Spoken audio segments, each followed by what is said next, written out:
Hi everyone, and welcome back to another episode of Becoming the Light from the Shadows of Abuse. I hope that you've enjoyed the episodes that we've brought to you so far. Amazing, incredible women who've done just the most incredible things in their lives whilst overcoming things that have happened to them in the past. And today's guest is no different. I'm going to ask her to introduce herself to you in just a minute.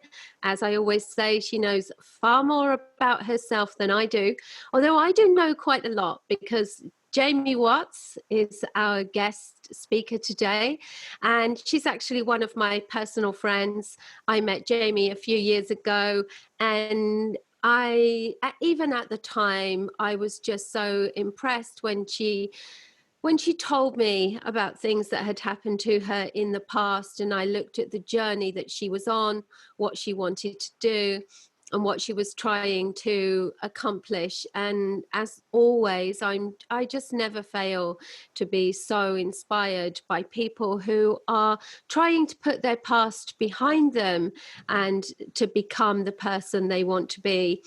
Jaimee's definitely no exception to that. I think we met about 4 years ago now. And I remember one of the first things I said to Jaimee when she started to tell me about things from her life, I stopped her and I said, "Have you written a book?" And so that's how compelling what Jaimee has been through and what she's doing is. So keep listening. I'm going to hand over to her. She hasn't written a book yet. And as far as I'm aware, she either hasn't or doesn't very often tell her whole story in this way. So I'm really honored to be able to help her bring her message to you today in a whole and complete way. So Jaimee, thank you for joining us and welcome. Thank you. What a beautiful introduction, my love. And I'm honoured to be here and to be able to share my story, my message, and my journey. Because where I am right now, currently, I am living in this incredible little cottage in Margaret River. I have an incredible business, which is mentoring, coaching, and healing. I work with plant medicines. I take people on retreats to Peru, and I help people step into themselves, into what they're here to birth and create, and that deep remembering of who they are, knowing that nothing can define us. Our stories don't have to define how we live our life, and we truly get to choose how we thrive. And it can be messy in the middle, for sure, even at the end, because it's always a journey and it's always unraveling. And when we hit the next level of ourselves, there's always going to be a bit of a wobble as we stretch our container. So I hold people in accountable with that when they're stretching their container and they wobble, I think. So kind of where I am right now, I am running my beautiful business online as we are going through this incredible pandemonium on the planet right now, and I help people come home to themselves and truly step into what they're here to birth, and that's in business and life. So that's where I'm at right now. And a couple of interesting things there, because obviously I know that you've just made it. Margaret River is, I also live just outside of Margaret River. So we're in Western Australia. We're about 260 kilometers south of Perth. But you talking about your retreats, obviously seems just like a short couple of months ago that you and I were in Peru together, which was an amazing experience. And I think that what we should talk about is, you mentioned plant medicine. And I know that this is a very niche and very new and largely unknown in the Western world type of medicine. But of course, for South America, the ancient tribes have been using this medicine, which it certainly is, for forever. So can you tell us, before we move off and look at who you were, it's really good to understand exactly who you are now. And plant medicine, what exactly does that mean? I mean, I know because I've experienced it, and it is phenomenal. There is no doubt that was an incredible experience for me with the plant medicine. And I know that your whole journey revolves around plant medicine. But for people back home who don't understand what plant medicine is, can you go into more of that so that people have more of an idea?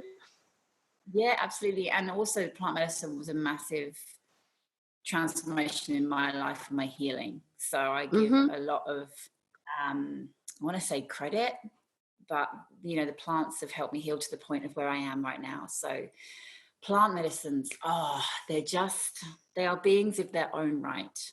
So you have ayahuasca, you have Wachuma, which is also known as San Pedro, Cambo, Toad, which is DMT, Harpe, cacao. So you have all these incredible medicines, and they each bring something different. They each teach us something different. Ayahuasca is very deep, and there's a few, depending who you sit with. So before I go into this, always be very discerning. If you ever feel the call to go and sit with medicine, please be discerning of who you sit with, because like anything in the world, just because someone's a shaman doesn't mean their intention's always good. So I just want to pre-frame that, because that's great advice, because people will be able to Google and look up and get the horror stories of shaman who have not been what they appeared to be. And it's all about that safety, which is why I did my ayahuasca, which I did recently. And I cannot say enough good about that. I did mine with you, and then we did it with someone that you knew, and it was totally safe, and it was all structured in the right way. Sure, it costs more, and I think people might get beguiled by costs sometimes, but there's a reason it costs more, because it's the proper way to do things. And trusting, like do your research, and also feel like when you generally sit with plant medicine, there's always generally a bit of a fear of the unknown, of our ego and mind trying to understand the construct of what's going to happen. And plant medicine, that's why it's so incredible, because it bypasses our mind and ego, and it takes us to our actual self. So there can be this fear, but also like tuning into your own being, going, is this person right for me to sit with? And really starting to know your own discernment. So that's really, just wanted to pre-frame that before I go any further. But yeah, so plant medicines, they take us. So ayahuasca, she can either shoot you out into the stars or take you deep within. And that's also the shaman that you sit with. So we sat with an incredible Shipibo We shaman, did. Who was a master.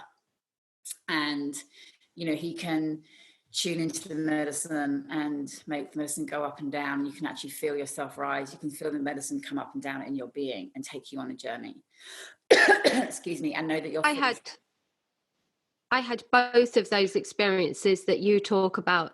I had the going deep, which revealed things and did the healing, and then the rising up.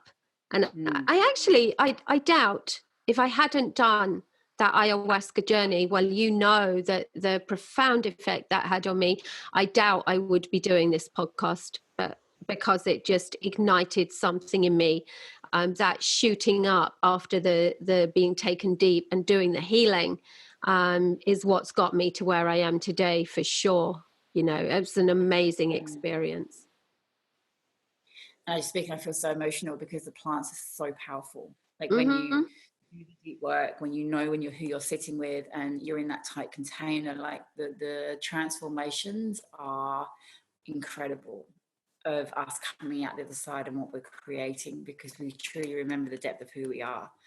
Like that's my passion, and that's why I want to bring more medicine to the world and people to Peru and Costa Rica, because I know the transformation. I know that deep remembering of who we are and what that comes from. And all the medicines are different. They each have a different energy that they bring, different wisdom. Grandfather, which is Wachuma, is a daytime medicine. You go and climb the Andes, you go and climb the mountains, and you drink the medicine. As we did. Oh my God, as we did. Yeah, Yeah. my goodness. That was, for you guys that don't know, with tumor is one of my deep medicines that I work deeply with. And as we were drinking on top of the mountain, the medicine was, how I can't even describe how it was. It was gloopy and warm and thick. But you And weren't Sarah had just, well. I wasn't well also. I wasn't well. Yeah, but I wasn't well already before we drank the medicine. And I got halfway down and my body was like, mm-mm. And I proceeded to vomit back up in the cup. That's not normal. That's not Not normal. normal. Not And normal. I think a lot of that was because you just weren't well, because the rest of us were fine, despite the medicine being warm and gloopy and thick. We were okay. It was, you know. You guys are fine. So it was, I was already falling. But the medicine is with tumor is so grounding into our bodies, and that deep remembering of home, but also the connection to the earth. Like, you can almost see Mother Earth breathe. You can feel her breathe. And I know, Sarah, you had that beautiful experience of being in your amazing cocoon. Connection to the earth was huge with tumor. So I think the important thing for people to understand about the medicine is that these are plants, that they exist in the jungle, and the different tribes and people that use them have used them like forever within their tribes for their healing. And their whole attitude is that they don't need any chemicals or pharmacy or anything, because literally the environment that they live in is their pharmacy. That everything they need is there. And this is what we are finding out when we go and share those experiences with them. Yeah, absolutely. Like, they live and breathe with the earth, whereas we've just got disconnected. Yeah. Some people don't even take their shoes off. They only have their feet in the earth. They have shoes on all day and they come home and they forget what the earth feels like. They live and breathe that in the jungles and thriving life, whereas us in the Western world, we've just forgotten. And there's an old prophecy, the eagle and the condor, of where we come back together, which is exactly what's happening with everything on the planet right now. Like, our head and our heart coming back together. Like, the indigenous are teaching us so much about coming home to ourselves and coming back to the earth.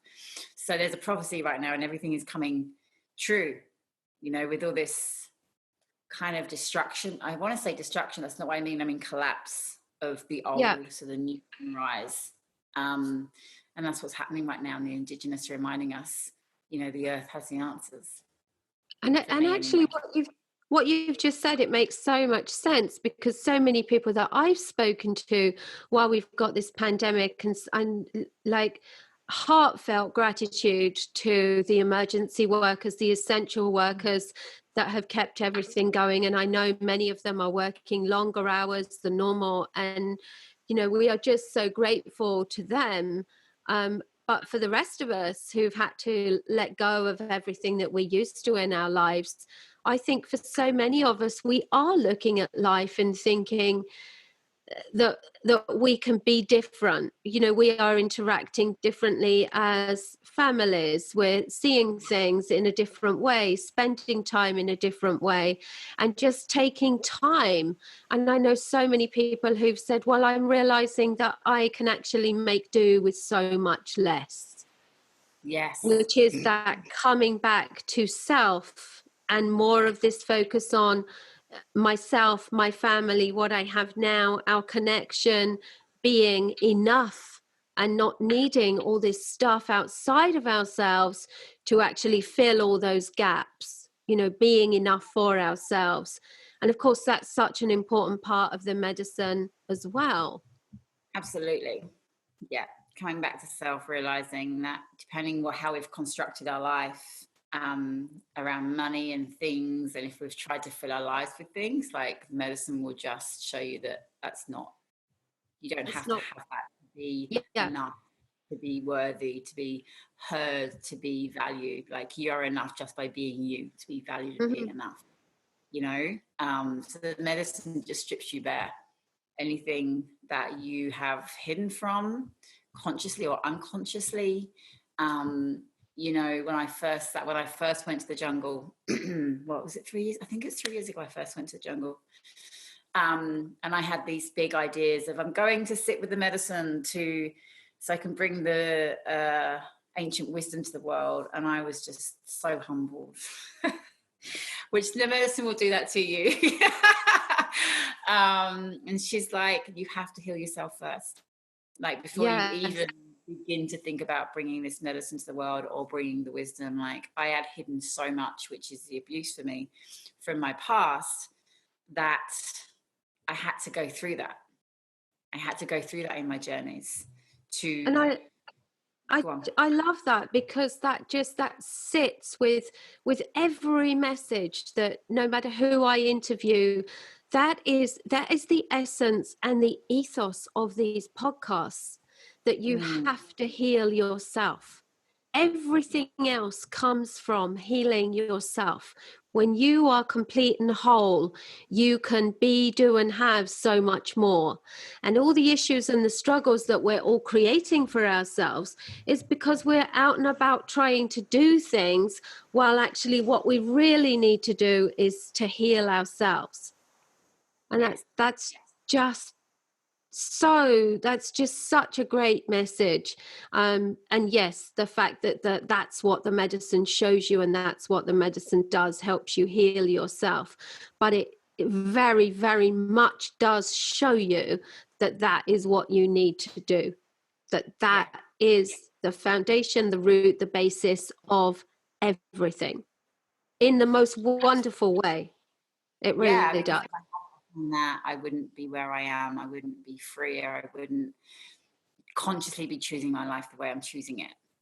You know, because depends how our abuse has affected us and affected our systems and our safety, is how we show up in the world. You know, how we orientate our belief systems, our structures. Like, everything is formed, not everything, but depending how young you are when you're abused, or for me, what happened, like, I have then made belief systems and put structures in place to keep me safe, even though I'm an adult and I can say no now.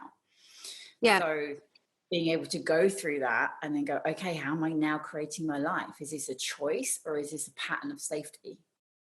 You know, so then I get to choose. I get to choose whether I carry on. You know, for me, it was like keeping people at a certain distance, so I was always safe, right? Because then I could only trust myself. Or going, okay, here am I functioning out of this space and this belief? Do I want to carry on that, or do I want to change it and actually have deep relationships with people? So, you know, going through the experience with ayahuasca, knowing that I'm safe, like I'm not actually in the experience physically, and knowing that I trusted the shaman and I was in a safe space to go to that deep space within me to do the deep work and the healing. And it didn't just end there. Like, Kambo also for me was a massive healer with my abuse. Like, Kambo, for those of you who don't know, he's a frog medicine, and you burn gates on the skin and you put the medicine on the skin.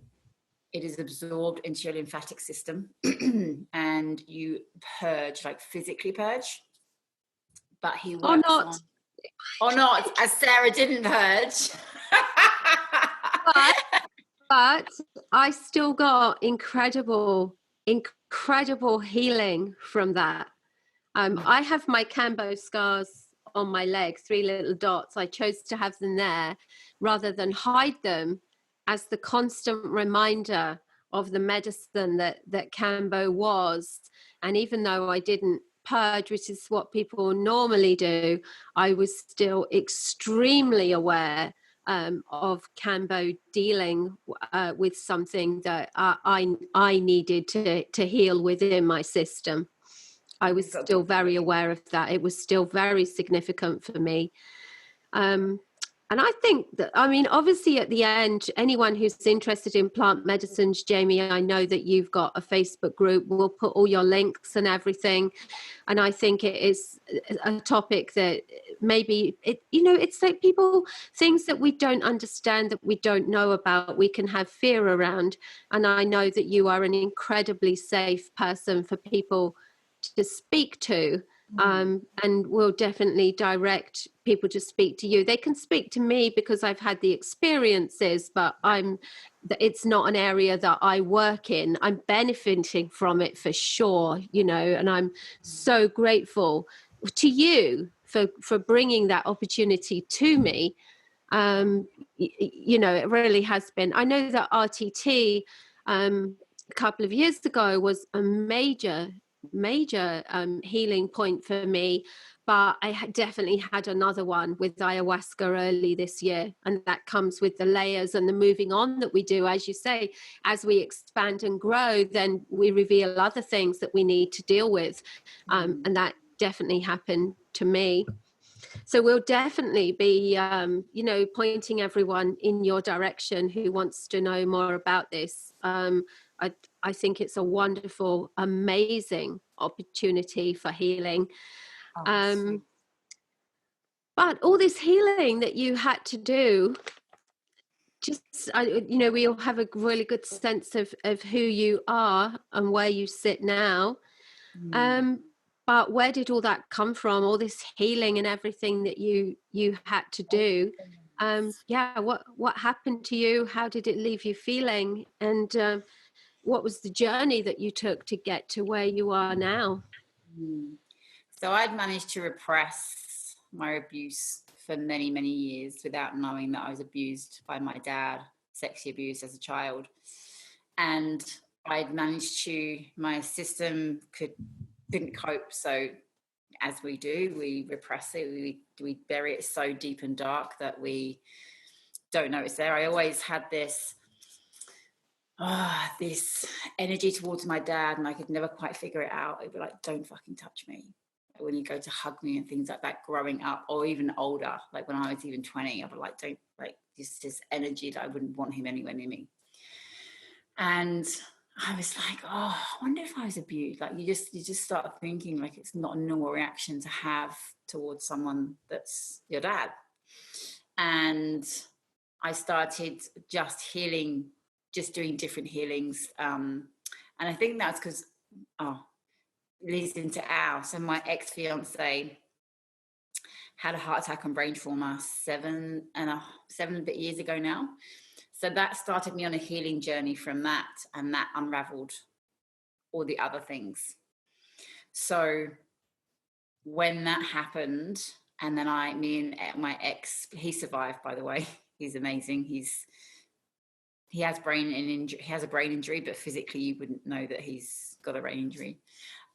So when we split, I went on a journey to remember who I was, because I gave him so much that I had forgotten who I was. Tell people at this point, because this is an important part of this story, and you always play this down as if it's irrelevant. And I'm always pointing out to you how important this is. Tell people what happened and why you are now split after he had this massive heart attack and ended up with this brain injury. Because people could be sitting there thinking, oh, well, he had this brain injury and then she left him. Yeah, that's true. So, but it was very significant, and it partly led you onto your healing journey, because you had to heal from what happened. So yeah, good context. So because he'd had so first of all, I gave him CPR, so he dropped down in front of me on a Sunday night at 9:00. So I gave him CPR, rang the ambulance, and he was down for a whole hour. So what that means is his brain wasn't getting the normal oxygen. His body was getting 30% oxygen, so hence the brain injury. If he had just had a normal heart attack, I don't just mean to dismiss heart attacks, he would have been probably up and out of the hospital within 4 days or a week. He was in ICU for 10 days, so intensive care. He was in a coma, and he didn't know who he was when he came out. So he didn't know who I was. He could look at me and there would be no recollection that I was. It was just the weirdest thing. It's like he knew who I was. I knew that he knew who I was, but logically his brain was like, I don't know your name. I don't recognize you. So that 10 days was really tough. And thank God his brother flew over to be with me, to support me in that time as well. So he didn't know how to use a knife and fork. He didn't. I was thinking about this. Funny, I was thinking about this morning. Didn't know how to use a knife and fork or a spoon. He didn't know what anything was. He didn't even know what a job was. What do you mean you have to go to work? What does that mean? And I was like, oh my God, what does that mean? So the journey. So it was a 3-month journey of him coming home, back to our house, and he'd gone to rehabilitation, and the whole time he had to be in a locked ward when he went to rehabilitation. Like, it was just a very hard experience. I just wanted him to be well, so I just gave him my absolute everything, all my time, all my energy, so he could come back as much as he could. Like, that was my main aim for him. So eventually when he came home, he wasn't allowed to drive, he wasn't allowed out of the house. So I was working and looking after him at the same time. And at that point in my life, I wasn't who I am now, and I was a martyr. I was like, no, I'm fine. Look at my face. And I think some of that's being British. No, you can't see me breaking inside. You can't see that I can't cope. I have to hold everything together all by myself. So being in a foreign country where none of our families lived, it was me and him. Yeah, because you were in Australia, weren't you, at the time? Yeah, we were in Australia. You were in Australia. And this whole time, you have to make it clear, he didn't know who you were. He didn't remember you, the love you had, that you were engaged, the life you were planning, the home you had. He didn't know any of this, did he? This is like something out of a film. Yeah, it was the weirdest experience. And it was like, I was just then his carer. Mm-hmm. I loved him because I still remembered him. He was my partner, my fiance. But yeah, there wasn't that reciprocated love. It was just this really empty relationship that he didn't know how to love me. And he was on also some very heavy drugs, which, take away your personality of who you are. So it was just a really hard time. There was a month, I think, and he didn't want me sleeping in the room with him.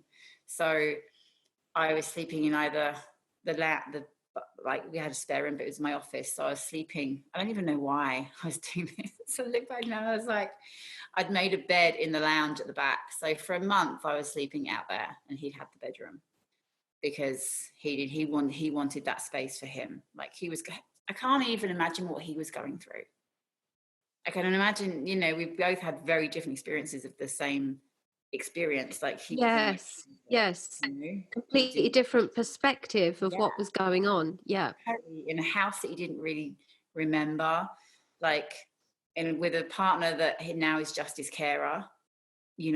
So it was like, how do I cope with all of this while keeping my emotions? Like, I was very good at that at the time, bottling everything up, because I thought I remember driving to work one day, and I was like, if I cry, I was scared it won't stop.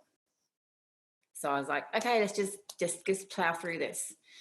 So it got to the point where I was like, I don't know what to do. And I wasn't happy. He'd gone back to drinking and smoking weed. And I was like, I can't do this again if this happens again. Like, I don't think I have the capacity to do this again. Like, once was enough, and I feel broken, but I think I can survive this. So we ended up breaking up. He didn't love me anyway, but that was hard because I could have carried on. I could have stayed because I did love him, but I was getting nothing in return because he wasn't. How long did you do that for? A year and a half. Yeah. So a year and a half, you cared for him, loving him, trying to get him to come back. Yeah. Yeah. Yeah. Just so that people understand what that was. And even now, sometimes I can go, I should have stayed longer. I should have done more. I didn't do enough. And he's the first one to say to me, Jay, you did everything you could. But I'm like, oh, but he's like, there's no buts. There's nothing else you could have done. Yeah. Because if And I his stayed, family said that as well, didn't they? All your friends, his family, everyone keeps telling you that you did. You did everything you could do. I did enough. I did everything. Yeah, yeah. And then, you know, I couldn't have done any more than I did for him. Like, you know, he's still one of my best friends. I still love him deeply. So yeah, so when we eventually split, we gave the house up. He went somewhere. I was house sitting and doing all kinds of things until I went on my journey to remember who I was again. So that started me on my journey of remembering me. You know, I remember getting on the plane. Oh, and it's just like I could breathe. Like it just felt like some umbilical cord that had been connected us, because even when we broke up for a couple of months, we hadn't really been broken up. Like I was still there for him just because he wasn't living together.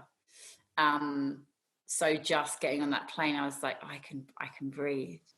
I remember who I am again. And then I went off my journey and I went to the States and I went to gorgeous Sedona and I got a hire car and drove, I think, from Phoenix to Flagstaff. And I remember in the hire car, it was November, the sun was setting in Arizona, and it was just, I was in this incredible car that I'd kind of spoiled myself with. And the sun was setting and the Christmas songs were playing. And I was like, this overwhelming feeling of gratitude for the life that I had said yes to, because I'd chosen to not stay where I wasn't valued or worthy. You know, it was like I chose me, because if I chose him, I don't know where my life would be. It would be very different to how it is now. And Mm-hmm. just because he chose me doesn't mean it's an easy decision. It's easy to stay in relationships because it's what we know. But I'd done enough of that in my life, and I was like, I can't do this again. I'm worth more. And that car, that just that memory, and I was like, yeah, this is it. So, and then I went home for a bit, and I went to India. So in India, I feel like the unraveling really kind of started with, I went and did Vipassana twice, a Buddhism training for 10 days. And those are the times that I started going, it would be like this energy.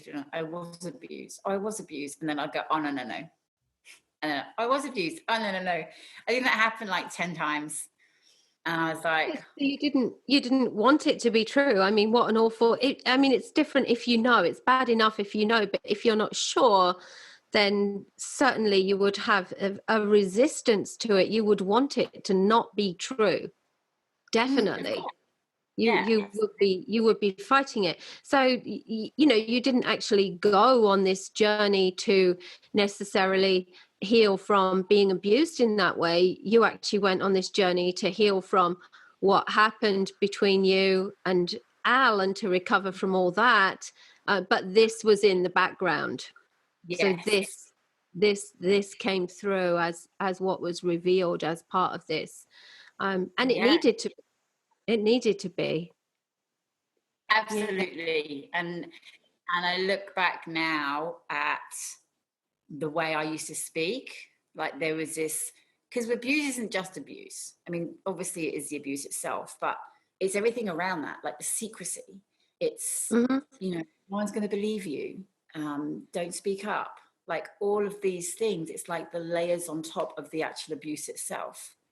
So I'm not sure if people just think, if you're not just, when you're sexually abused, it's just the actual abuse that you're traumatized from.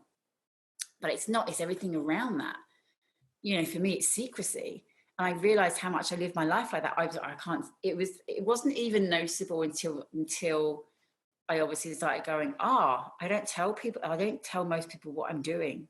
It was really, some of this, it was just this realization that I hold a lot of stuff to myself, or I'm going to get in trouble, or I'm going to get told off. So, you know, the secrecy around the abuse, not being able to tell anyone, not being able to trust anyone, no one's going to believe you. Who are you to have a voice?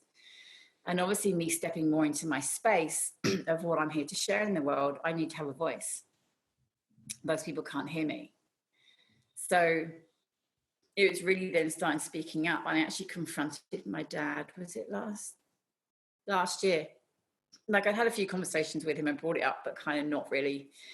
And then last year I was like, I need to confront him. I don't need him to validate me. I got to that point where I didn't need anything from him. I just needed to say that it wasn't okay and that I know. So I drove up, I rang my brother up because I'd only recently told him, probably 6-7 months beforehand. And I rang my brother up and I was like, I'm going to confront Dad. And he's like, what, are you going to see him in person or drive? And I was like, oh, do I want to do it in person? And I was like, you know what? I do. And I just had this strength and courage. And I remember driving up to London. And it was like, this isn't just for me. Like this voice of me speaking up to my dad, it wasn't just for me. It was for all the other children out there that don't have the courage. The person's dead, or they just can't, or they can't find them.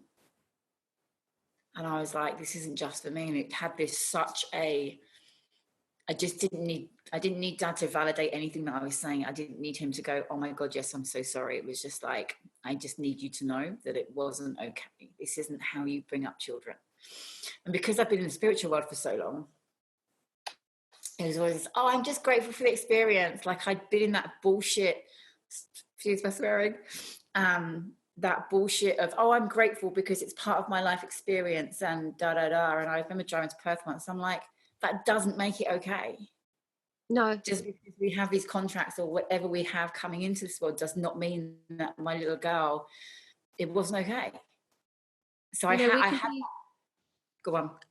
We can be grateful for these things and where they've taken us to and what we've learned and everything else. But we do still have to deal with them. And yeah, just because we've got to the point where we turn them into positive things and they've helped us become who we are, as you say, we still have to acknowledge that it wasn't okay. Otherwise it just continues and we just go, okay, so it doesn't matter how people behave as long as we make something good of it in the end. No, it does matter. It matters very much, because who knows, to any of us, who we would have actually been much earlier or in a different way if those things hadn't happened to us, Yeah, totally. And I had to come to that realization myself. It was like, oh, it's not okay. Just because I can be grateful and I can be grateful for the person that I am, that I'm strong and I'm resilient and I wouldn't be who I am without that experience. I still had to heal from it. Mm-hmm. And I never given myself permission to heal. I'm like, oh, you're fine. Like I was so hard on myself. No, come on. And that's, I laugh because I was like, no, it's fine. Just come on, just get up, blah, blah, blah. Like, so I've been so just focus forward and everything that happened in the past doesn't really matter. It's like it doesn't have a hold on you. So if you think about that as well, and this is important for people to understand, what you'd actually been taught was that no one wanted to listen. So what was the point of thinking, I need to bring this into the open, I need to deal with this? Because what you had been taught was you don't have a voice. So your subconscious messaging would have been, oh, I need to keep this to myself because no one's going to listen anyway. So you have to understand that you were running that thought pattern as well, whether you knew it or not. That was also dictating and influencing your behavior and what you did and how you thought about this, because you had been taught that no one would listen and no one cared and no one wanted to hear it. Yeah, absolutely. And even through that, like my mum, I had a very difficult relationship with my mum. So even with that, I couldn't have ever gone to my mum either because I didn't feel loved or wanted by her. So all of that kind of combined with everything else. But just what you said, Sarah, it's like, well, no one's going to listen anyway. So what's the point? No one's going to believe me. Who are they going to believe me? So I drove up. By the way, my dad does have a bit of dementia. He can live on his own, all those kind of things. So I knocked on the door, sat down, had the conversation. And he was just like, there was no recollection. There was no apology. There was no denying either. I said, Dad, look, I don't need you to validate what I'm saying. I just needed you to know that it's not okay, that you were supposed to protect me. I was your daughter. And then I was like, I won't be speaking to you for a few months, because then I backed off for a few months. But since then, I love my dad unconditionally. Like, I ring him every day. I check in on him. There's such a, because I didn't heal for him. I didn't heal because I wanted him to feel better. I healed for myself so I could live a life of love, so I could actually let people in, so I could actually love my dad and not be repulsed by him and have this energy that was pushing me away. So everything that I've done, it's just this feeling now of, I get to be whole. I get to love him anyway for who he is. And I get to show up for myself. And I now can have a relationship with hopefully at some point, a beautiful man, where I don't have all these walls up, because then I'm always safe. So healing this part of me has changed my life, because now I get to choose how I show up. I get to see how I'd set my life up because of the abuse. And just knowing those things sets us free. You know, now I have this beautiful house where I'm kind of like, I'm actually ready to settle down and ground in and have a home. And that's been since Al. So since me and Al split, I haven't had a proper home where I, you know, felt really homely, and I had the space, and I've got the beautiful bush out the back. And so, yeah, it's been quite a journey. The one that's, you know, set myself free because now I get to show up. You have questions? And I was just commenting what an amazing realization, not just for you, but for everyone listening, to understand that the healing is for you.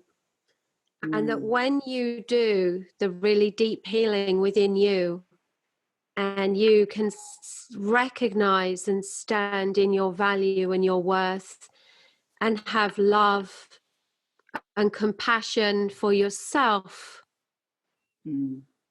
you also then have it for other people. And absolutely. When you have that, it sets you free. Yeah, absolutely. And that is absolutely true of all the people that I work with. I'm sure you find it with all the people that you work with.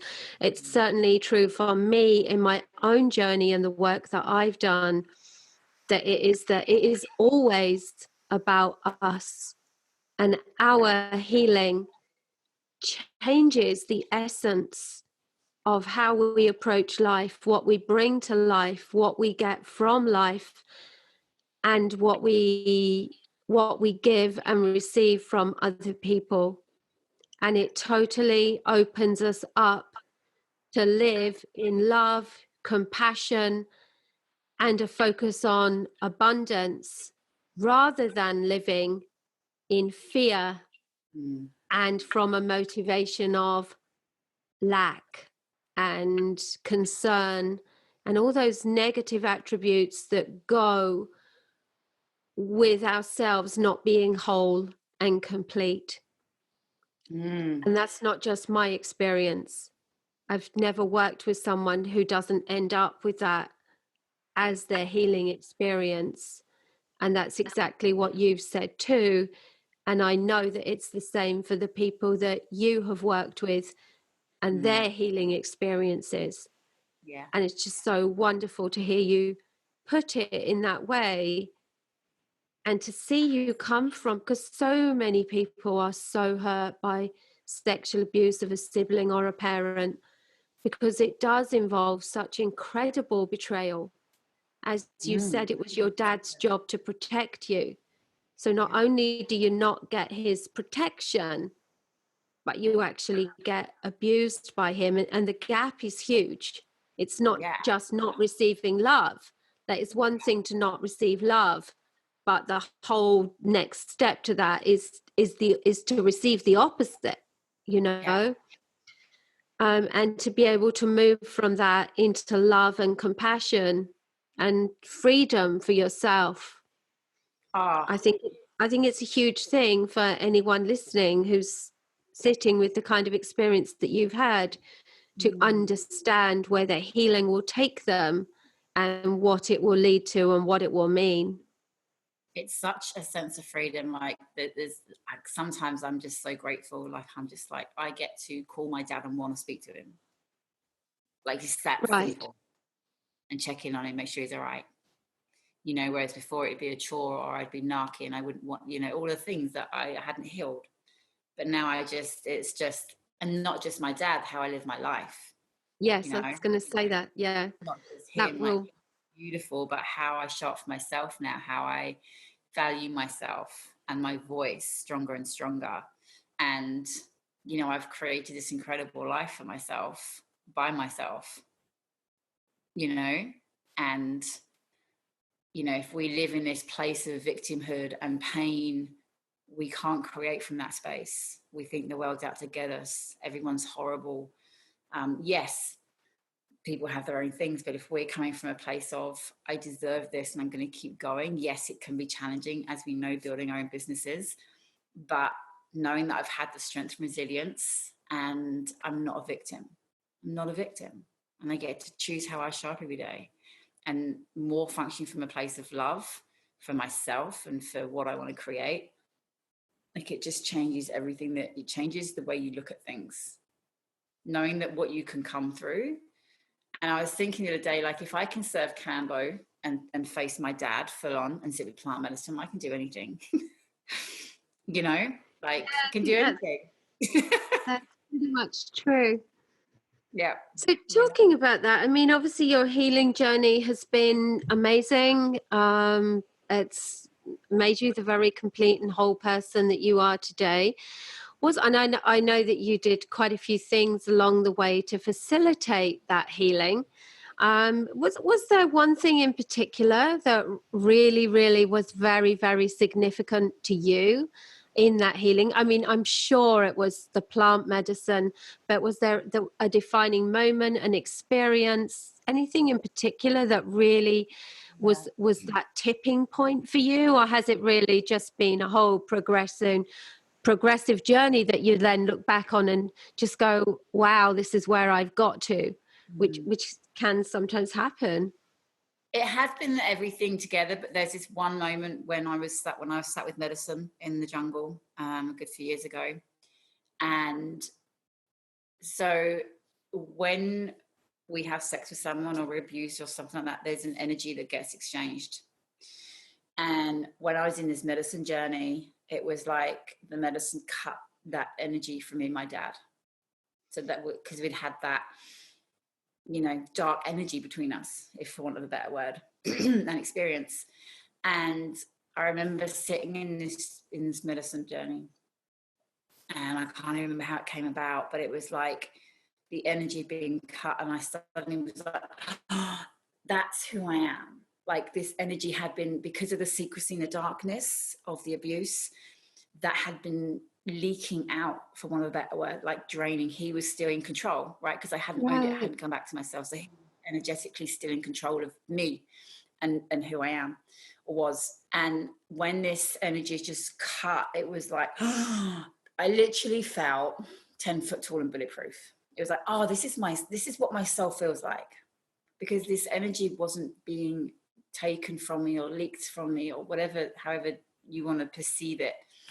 So that was a real defining moment. I was like, fuck, that's who this is who I am. Like, I'm like this big.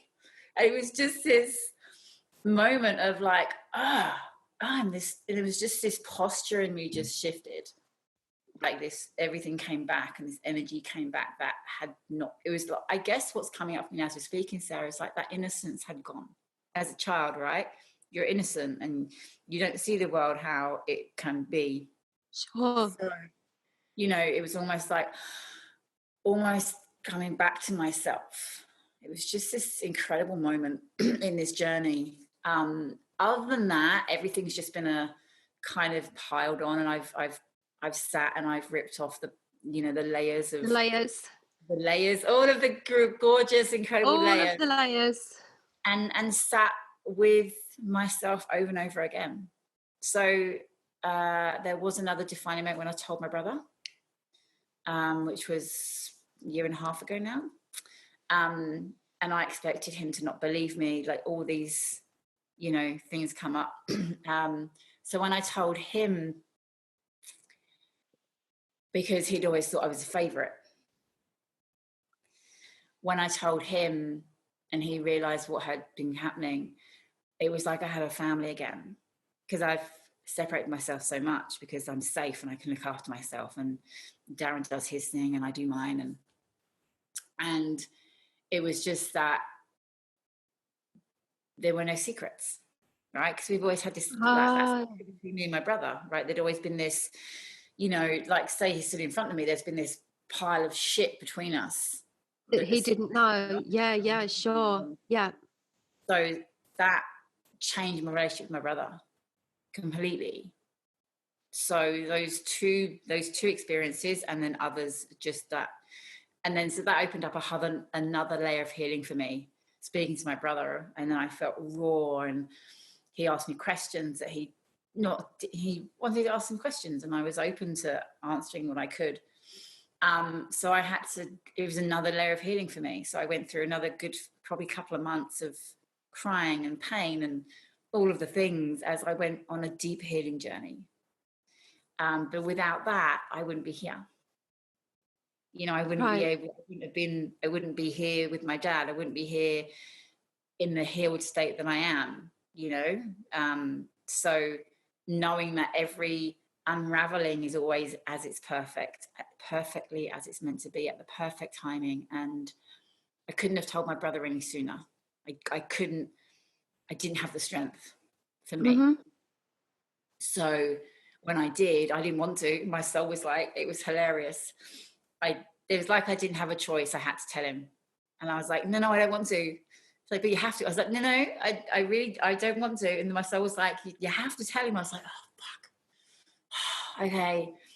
And then I just blurted it out, because how else do you say something like that, right? But it was time. Sometimes these things just take up space. That's the only way we can describe it, isn't it? These things take up space within us, and we have to get them out, because they're going to cause destruction if we don't. And that's why your mind and your body, your soul, everything is saying, you've got to get this out, because it's taking up space. It's causing damage. Just let it go. Yeah. And you're ready. Like, it's that whole thing of you for this, and what, you know, I told my brother, and then everything just unraveled from there. And so, yeah, I think those two specific ones really stand out to me. And facing my dad, like, that was a big thing. I walked out of there and I felt like, oh my God, I felt like a brick had been, like 10,000 bricks had just been taken off my shoulders. And I was like, oh my God, I can breathe. Huh. Who knew carrying that secret around for like 40 odd years or whatever. So those are my three. Go on. I tell you what struck me about when you said about getting that energy release. When you said when you were doing the medicine, you had that release of energy from your dad, and you suddenly felt 10 foot tall. And I was thinking about that, and it just struck me as you said it, that the thing that we have to understand about abuse is that it diminishes you. It makes you feel small. It contains you. But I really just came up with that, the diminishing, the keeping small. And then once you release that energy, you literally spring to life as who you really are, the size you're meant to be, with nothing else to keep you small and diminish you any longer. That's the image that I had as you said that. Just what was diminishing you was no longer, and you kind of sprang to life, a bit like a jack in a box. It was like, oh, this is shit. Wow, this is who I am. It was just this. Even in the medicine journey, I was like, oh, I like this. It's good. So yeah, absolutely. Yeah. So yeah. So amazing. So that's got you to where you are now. It has. What would you say to, I mean, obviously people listening to this, they're going to have been through, if not sexual abuse, but many of them will have been, and they'll be carrying this. They'll be thinking that they've got to keep this secret. They've probably got emotional issues, so it will certainly be making them unwell physically, because we know that emotions that aren't expressed affect our internal organs. What would you say to people who are sitting with something like this that they've never dealt with, never approached, and they need to heal from? Where do they start? You know, what should they do for themselves? There are so many options out there now to really dive into yourselves. So look at the modalities that you're drawn to. Like, obviously the work that you do is incredible, the RTT. For me, it was the medicine. So, you know, first of all, like, it's not your fault. Like, you know, It's huge. as, you know, when we're abused, it's like, well, it's my fault I did something, or I looked a certain way, or whatever age we are abused at, it's sexual abuse. It's always, what did I do? I must have. So first of all, it's not your fault. Like, that's, you know, so whatever that brings up in you, as I say that, like, feel that in your body. If you need to cry, if you need to release, if you need to do some journaling right now, I invite you to do that. But look at modalities that will help and support you move through this.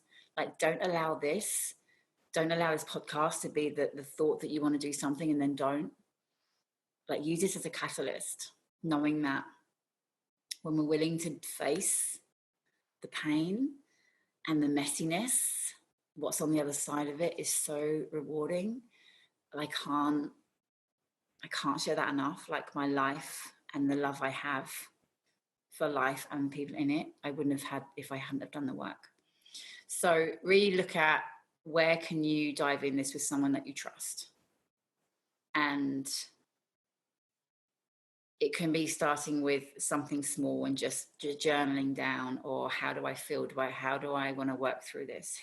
What modality out there fits me to actually move through this abuse and this pain? And start seeing what pops up in your field. You might see someone that you've never seen before, and they do a modality, and it really pulls you. So kind of open up to the universe to guide you and support you through this journey. And if there's someone that you feel you trust enough to share this with, that you've never shared with anybody, see how you go. Think about sharing it with somebody, because there's so much shame around abuse. There's so much guilt. Like, that's something that I really had to move through, the shame and the guilt of, like, oh my God, I was abused. Like, there was so much shame around the fact that I was abused, like, as if it was my fault. So, you know, it's like knowing that the shame and the guilt doesn't have to stay there forever. We get to really work through it. We get to heal ourselves from this. And if this is terrifying you, thinking of sharing it with someone, look at going to find a healer, a RTT, a beautiful, beautiful Sarah, who actually helps, you know, heal from trauma and abuse. Find someone that resonates with you to take you through this. Don't sit in this. Don't allow this to, I want to say not ruin your life. It's not the right word. Don't allow that experience to predict how your life goes. Your story is your story. It doesn't have to be how you live your life. Does that make sense? Of course. Yeah. Like, my story is my story, but it doesn't define how I show up. It doesn't define me. Like, I won't let it define me. So yeah, you changed. You had no control over the beginning, but you changed the end. Yeah. So find someone that resonates with you and do the work. Like, it will be messy. I'm not gonna lie, because that's the transformational. That's where we get reborn. That's when we remember. But know that it's worth it. But find someone that you trust. Find someone that is very amazing at what they do, because then you allow yourself to fully open and be in their presence and go to where you need to go. So that's what I would share. Well, thank you, Jaimee. And I know that at the moment that we're all caught up, we're all socially distancing and everything else from COVID-19, but that won't last forever. And I know that even while we're in isolation, you are still planning your wonderful, beautiful plant medicine retreats in Peru.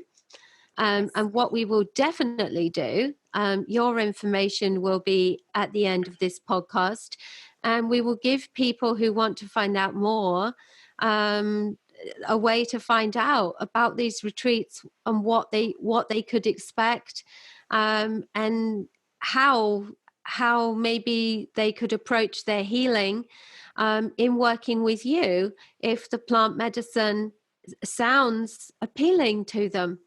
And encourage people to look into this as a modality of healing. It's definitely becoming more and more popular, more widely known. And I know from my experience, what I went through with it was the word incredible. Yeah, doesn't really do it justice. It changed me for sure. Yeah. It really did. And one day I'm sure that, I'll probably maybe we'll do a whole episode where we just talk about what the plant medicine was for me, and show people what it can be. Because it was a life-changing experience that I'm forever grateful that I had. And people can have that with you. Yeah. So we'll, for people who are interested, we will definitely give them a way to find out more and point them in your direction. And I thank you for everything that you're doing, everything that you've become, and for just sharing with people a glimpse, a snapshot, and for really just being the epitome, as all my guests are, of the fact that whilst we can't control our beginning, we definitely can take control somewhere along the way and totally change the end and literally dictate the people that we become from our early experiences. And we have the control and the ability to do that. Yeah. So thank you. Thank you for just, for just being, for just being the epitome of that. Thank you for having me, honey. Thank you for listening, guys. Thanks, Jaimee. All right, we'll speak again soon. Thank you.